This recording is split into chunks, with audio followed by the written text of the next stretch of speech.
Vamos a integrar una nueva compañera. Influencia del pensamiento cristiano en Latinoamérica. Este es el tema en que nos vamos a concentrar en esta sesión. Si tanto te gustan los vampiros, ¿te gustaría jugar rol? No son cosas satánicas. Que no te dé miedo. Bueno, con este puntaje puedes ocupar uno de tus dones. Ok. La velocidad. Vamos a comenzar nuestra entrevista con Blanca Levín. Estamos súper contentos de que te hayas podido conectar, de que nos des este ratito para hablar de los 20 años que está cumpliendo la película Sangre Eterna, en donde tú fuiste una de sus protagonistas. Nosotros estuvimos repasando la película porque claramente la habíamos visto, pero nos pareció interesante hacer un repaso para poder hacer la entrevista contigo y más tarde con Juan Pablo, que también nos dio el ok. Y Buenísimo. la verdad, Blanca, es que queremos tener una conversación relajada sobre este fenómeno en el fondo que ocurrió con Sangre Eterna también y saber, ya que estamos contigo, qué significó para ti hacer esta película, trabajar, participar en esta producción. Bueno, para mí fue como una gran exploración. Yo tenía mucho interés de como cimentar una carrera en cine y sentía que tenía que aprender mucho porque sé que las escuelas de teatro como que dan formación teatral, ¿no? Actoral. Y yo siempre tuve este interés, participé en muchos cortos mientras estaba estudiando en la escuela. Uh-huh. Y hasta ese momento había hecho, como en el rol protagónico, un largometraje que también era de Jorge Holguín, que era Ángel Negro, perdón. Uh-huh. Pero donde yo hacía, que fue ideal, porque en el fondo aprender un poco del cine, pero en un personaje que era como omnisciente, que aparecía fragmentado, entonces tenía solo como que entender el lenguaje y no algo más complicado como era mantener la continuidad en la acción de un personaje en una película. Entonces Sangre Eterna era mi primera experiencia haciendo eso, como un personaje protagónico que tenía una línea temporal, que tenía una evolución, etcétera. Claro. Entonces me lo tomé como una escuela, ¿no? Y en ese sentido fue súper enriquecedor porque vaya escuela, no solo era hacer la continuidad del personaje, sino que además era meterse en todo un mundo súper desconocido, para mí por lo menos, que era el tema como de los góticos, las tribus urbanas, si bien ciertas afinidades tenía por algunas cosas en música, porque no sé, en mi adolescencia también tenía como un amigo que era súper dark y le gustaban como ciertas cosas, pero no era como mi realidad, yo nunca había jugado juego de rol, no sabía ni que existían, ¿cachai? Tenía como que... Y no sabía ni que existían, yo creo que más que por una desconexión como con el medio, yo siento que había gente como de una generación que era un poquito menor que yo, que eran los que estaban más metidos en el cuento, y de hecho yo conocía como algunas chicas de la universidad o en un equipo editorial que alguna vez participé que jugaba rol y ella me contó a raíz de que yo iba a hacer la película. Sino también porque el hecho de ser actor o actriz es como que estás haciendo roles todo el tiempo, entonces tu pasatiempo no puede ser, bueno, puede jugar ser, a eso. No, jugar un juego de rol, digamos, es como un trabajo, ¿no? Claro, tal cual. Ah, sí, también me ha pasado. Es como cuando uno lo invitan a una fiesta de disfraces, ¿no? Que uno dice que lata. Otra vez. Ir a una fiesta de disfraces, como hacer lo que hago todos los días, ¿no? Como... Me pasa exactamente lo mismo. Sí. Y la gente pensaría que es al revés, como, claro, la actriz la que va uno va a llegar romper con el disfraz. Y lo peor de todo es que uno no puede desteñir, ¿cachai? Entonces yo hay casi expectativa. siempre me las salto esas fiestas, sí, por la expectativa y por todo. Bueno, entonces eso, era como meterse en un mundo, estudiar mucho, pensar en cómo era el personaje, qué cosas tenía, muy así como, era más joven yo también, muy como tratando de seguir algún tipo de método, ¿no? Como imaginándome cosas del personaje, que podía tener cierto desorden alimenticio, bajé de peso, en fin, hice un montón de cosas y tuve tiempo para hacerlo, porque yo... la película se fue postergando, típico, yo iba a hacer una teleserie con TVN, que era como la siguiente que me tocaba después de Pampa Ilusión, que era el Circo Las Montini. De hecho, estuve entrenando 1 mes y medio circo, todos los días desde las 8 de la mañana a la 1 de la tarde, un entrenamiento físico así mortal, intenso, donde además yo estaba practicando cama elástica y acrobacias mano a mano. Y llegó un momento que la película se volvió a postergar. Yo tenía este personaje protagónico que estaba como harto en el rodaje. Entonces fui a hablar como con el productor del área dramática y le dije, oye, tengo este problema, se corrió la película, lo que va a significar que voy a estar como varios días fuera. Y me dice, bueno, Blanca, tú sabes, es una cosa o la otra, pensando que yo le iba a decir ni cagando suelto la teta de TVN, ¿cachai? Claro. Yo le dije, yo tengo súper claro lo que quiero hacer. Y me fui de la teleserie. Después volví a la siguiente, volví con los brazos abiertos y todo. Fueron Mm, súper buena onda en ese sentido. mira. Pero claro, me salté una teleserie y tuve tiempo para hacerlo. Y nada, pues me concentré a tiempo completo en el trabajo para esta película. Perfecto. Y entonces, a partir de esa, como de esa decisión, me imagino que también ocurrieron como muchas cosas después en el mundo del cine, ¿no? A través de Sangre Eterna, como, ¿qué sientes tú con eso? Sí, yo supongo que sí. O sea, yo me lo tomé muy, como te decía, como una escuela y fue algo que a mí me permitió crecer como actriz, que a Ujú. mí me permitió adquirir nuevas herramientas para mi trabajo, adquirir más experiencia en algunas cosas, no solamente como en el trabajo cinematográfico, sino como en el quehacer actoral en general.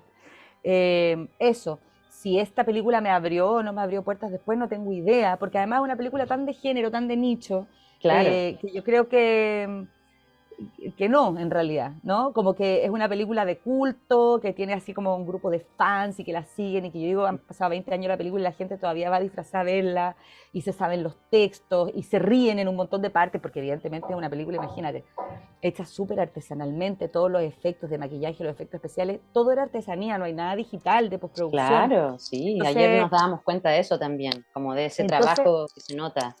Y que era enorme, pero claro, esas cosas evidentemente en la pantalla, con todo lo que existe hoy día, no envejece tan bien, entonces la gente se ríe mucho, pero es divertido que se rían, Ujú. porque, loco, hicimos un trabajo heavy, pero claro, no sé si es una película que a mí como que me abriría puertas, a menos Ujú. que yo me convirtiera así como en un personaje de culto en el cine de terror y me abriría puertas como en esa línea, Claro, tal que no es cual. necesariamente mi interés, a mí me interesa trabajar en cine, pero en las cosas más diversas posibles, Ajá. ¿no? Y claro, No y solo también, y en un parte de género. eso es esto también. Y Exacto. entonces, en el fondo, también queríamos saber cómo llegaste a esta producción y si es que fue directamente por Ángel Negro, como si va de la mano Sí, con eso. Ah, ya, sí. dale. A Sí, ver. o sea, Jorge Olguín me había llamado para Ángel Negro y ya el guión de Sangre Eterna se escribió pensando en que yo era Carmila. O sea, fue un Ah, ok. guión escrito conmigo en la cabeza, digamos. Ujú, ok. Y entonces la pregunta sería para atrás, ¿cómo llegaste a Ángel Negro? ¿Cómo se dieron No esa, me si fue por acuerdo. casting o por conversa? ¿O no? No, creo que Jorge Holguín me llamó nomás. Ujú, Eh, perfecto. Me llamó, fue un día, me acuerdo, a Chile Films, yo estaba grabando no sé qué teleserie, posiblemente La Fiera o Llorar, no sé, no me acuerdo cuál. Ujú, sí, Bueno, pues han pasado años. sí, pero fue a Chile Films, me pasó el guión, lo leí, le dije ya, vamos, así, tal cual. Ajá, buenísimo.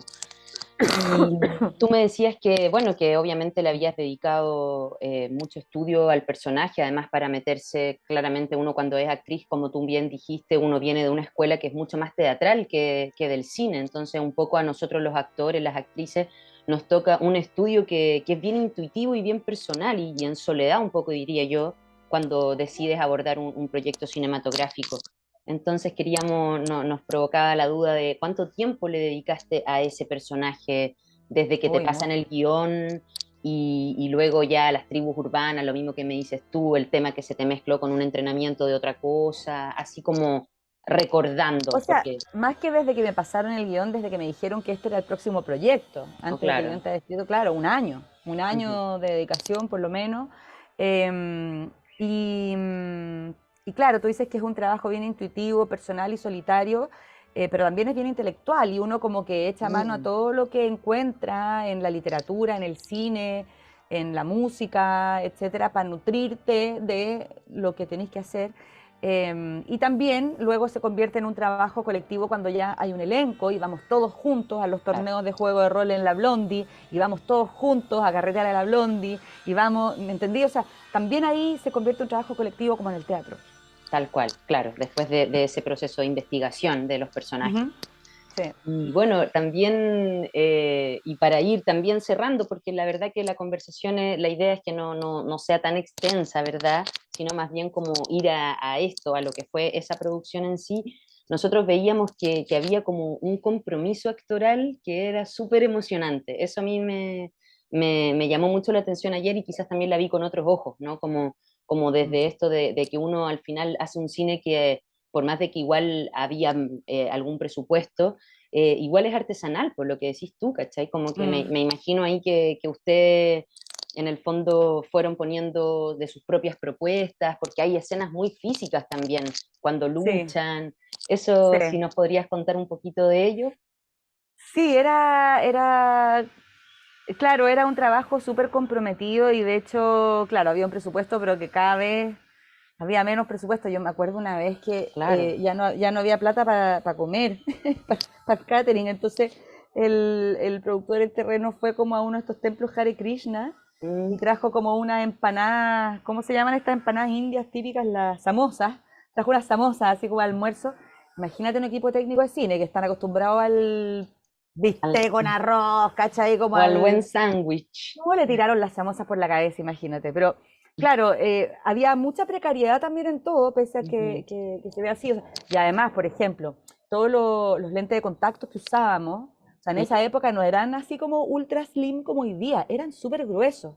Los negros que ocupaban el globo ocular entero eran un Ujú. sufrimiento para los actores. Yo usaba unos blancos que no se veía nada, que eran súper gruesos y quedaba completamente ciega. Lo único que yo veía es que si había una luz encendida, veía como los filamentos de las ampolletas. Y eso era lo Wow. único que me podía ayudar a orientarme. Nada más. Era como ver blanco, ¿cachai? Entregarse. Eh, entregarse nomás a eso. También, no sé, ponte tú cuando filmamos en la casa abandonada, que estuvimos 2 semanas filmando de noche. Claro, el primer día había una máquina de humo para generar ambiente, pero ya después no había más plata para la máquina de humo y teníamos afuera de la casa a operadores de tierra.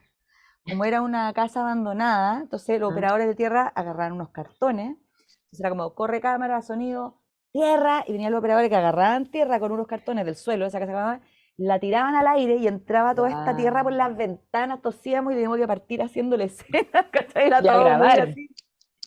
Wow, mira. Exactamente. Y terminábamos, olvídate, los pelos así llenos de tierra, una cosa asquerosa. Por Pero favor, ducha. Mm. fue muy divertido, fue una aventura también. Y eso, po. Y sí, estábamos todos efectivamente muy comprometidos, muy alucinados con Sí hacer se algo que era nota. muy novedoso, Mm. además, en el cine chileno, hacer una película de vampiros, hacer cine, que también se producían muy pocas películas al año, entonces para todos era un privilegio estar ahí, y como tal nos comprometimos así a full. Sí, y eso se nota. Nosotros ayer también cuando terminamos de ver la película nos quedamos conversando sobre eso, eh, como las ganas de felicitarlos también, porque se nota como el amor, el cariño, el compromiso que cada área también puso. Yo me imagino a Jorge Sí, también después en la postproducción, que es un trabajo muy grande, ¿verdad? Y como de una gran montaña que hay que escalar cuando se hace cine. sí. Entonces, en ese sentido, bueno, felicitarlo, darte las gracias nuevamente por compartir estas experiencias, esos datos rosas que a nosotros nos alucinan tanto, como lo que me contáis de la Tierra cuando estaban grabando. Uno no se imagina si están 2 semanas con la casa o una o 3 días, ¿cachai? Entonces, Claro. todo eso para nosotros es súper rico de compartirlo también y sobre todo haciendo cine desde Talca, pues desde la región, que también Sí, po. tiene otras dificultades también. Así es que Muchas muchas gracias, gracias, Valentina. Blanca. A ti. Te Que estés pasaste. súper. Y bueno, nosotros vamos a ir en el fondo compartiendo esta entrevista en los días de festival. Así es Ujú. que, de nuevo, muchas gracias por tu tiempo. Muchas gracias a ti. Que estés súper. Tú Gusto verte. también. Nos estamos Ya, hablando. Chao, hablamos. ya. Chao.